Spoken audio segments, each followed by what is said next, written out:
Hello hi friends, ముందుగా అందరికీ నమస్కారం అండి. చూస్తున్నారు కదా ఏం కనిపిస్తున్నాయి అనుకుంటున్నారా? చేపలండి. ఇది 4 కేజీల బొచ్చ చేప అండి. ఇది వచ్చేసి ఇప్పుడు పులుసు అయితే పెడుతున్నాను. ముందుగా ఇది చేప ముక్కలకి ఉప్పు, పసుపు, కారం ఇవన్నీ పట్టించి పక్కన పెట్టానండి. దాంట్లోకి వచ్చేసి ఇగోండి మీడియం సైజు ఉల్లిగడ్డలు ఒక 3 తీసుకున్నాను. మామిడికాయ, పచ్చిమిర్చి, 2 టమాటాలు. దాంట్లోకి మసాలా వచ్చేసి కారం, ఆయిల్, పసుపు, జీలకర్ర, మెంతులు ఫ్రై చేసిన పొడి, ధనియాలు, వెల్లుల్లిపాయ పొడి అండి. దీంట్లోకి వచ్చేసి ఇగోండి చింతపండు పులుసు తీసి పెట్టుకున్నాను పక్కకి. నెక్స్ట్ ప్రాసెస్ చూద్దాం, వచ్చేసేయండి.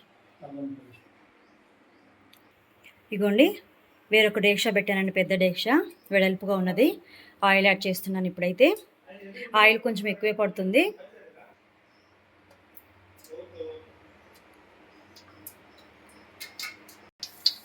ఆయిల్ అయితే వేడి అయిందండి. ఆనియన్స్ యాడ్ చేస్తున్నాము.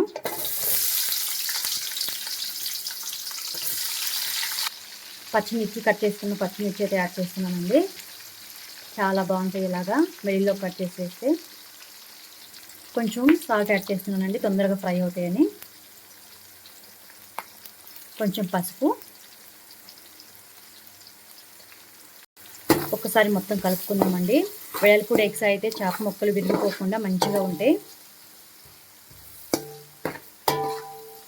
ఇవి మంచిగా ఫ్రై అవుతున్నాయి కదండి. ఇప్పుడు కట్ చేసుకున్న టమాటా అయితే యాడ్ చేస్తున్నాను. ఇవ్వండి సన్నగా కట్ చేసుకున్నాను. మీడియం సైజ్ టమాటా 2 అండి. టమాటా మగ్గుతుందండి. ఇప్పుడైతే అల్లం పేస్ట్ యాడ్ చేస్తున్నాను. మొత్తం ఒకసారి కలుపుకుందాము. కారం అయితే యాడ్ చేస్తున్నానండి. అవన్నీ మంచిగా వేగినాయి కదండి. ఇప్పుడైతే కారం యాడ్ చేస్తున్నాను నేను. 3 స్పూన్లు కారం అయితే యాడ్ చేస్తాను. ఆల్రెడీ మనం ముక్కలు కారం పట్టించాము, కానీ ఈ కూరలో కొంచెం కారం ఉంటేనే నీసు వాసన రాకుండా ఉంటుందండి. చేపలు ఏ కూరలో అయినా కానీ ఉప్పు, కారం, నూనె ఇవి ఉంటేనే నీసు కూరలు ఏవైనా కానీ వాసన రాకుండా ఉంటుందండి.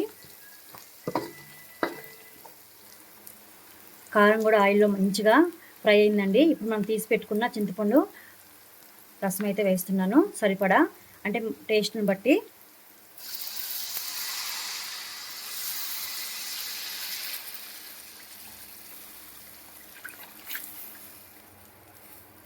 ఈ రసం అంతా ఉప్పు, కారం పట్టి మంచిగా మరిగితే బాగుంటుందండి చిక్కగా. కొన్ని వాటర్ అయితే యాడ్ చేస్తున్నానండి. మంచిగా మరుగుతుందండి.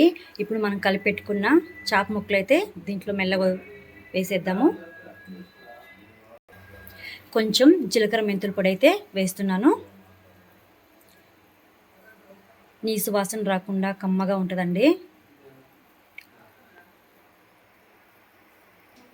చేప ముక్కలు వేసేస్తున్నానండి దాంట్లో.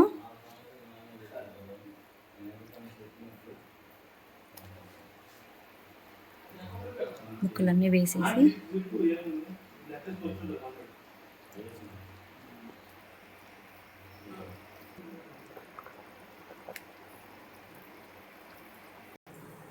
చేప ముక్కలు మొత్తం అయితే పులుసులోకి అయితే వేసేసామండి. ఇవి మంచిగా ఉడుకుతుంది. ఎక్కువసేపు ఉడకనివ్వద్దండి, చిదురైపోతుంది. మీడియం ఫ్లేమ్ మీద పెట్టి అయితే నేను ఉడికిస్తున్నాను. చూస్తున్నారు కదా ఫ్రెండ్స్, చేప ముక్కలు అయితే మంచిగా ఉడుకుతున్నాయి. ఇప్పుడు మామిడికాయ ముక్కలు అయితే యాడ్ చేస్తున్నానండి.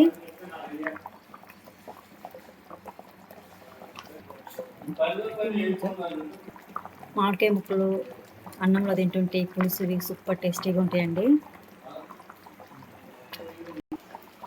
ఇదైతే ఇప్పుడు మంచిగా ఉడుకుతుందండి. ఇప్పుడైతే ఇవన్నీ ధనియాల పొడి యాడ్ చేస్తున్నాను.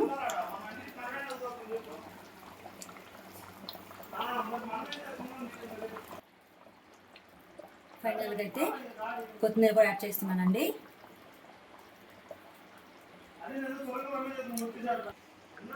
ఫైనల్గా అయితే 4 కేజీల బొచ్చ చేప ఇగురు అయితే రెడీ అయిపోయిందండి. చూస్తున్నారు కదా ఎంత మంచిగా అయిందో. ఇవ్వండి, నచ్చితే లైక్ చేయండి, షేర్ చేయండి, కామెంట్ చేయండి, సబ్స్క్రైబ్ చేయండి. ప్లీజ్ సపోర్ట్ చేయండి. Thank you for watching.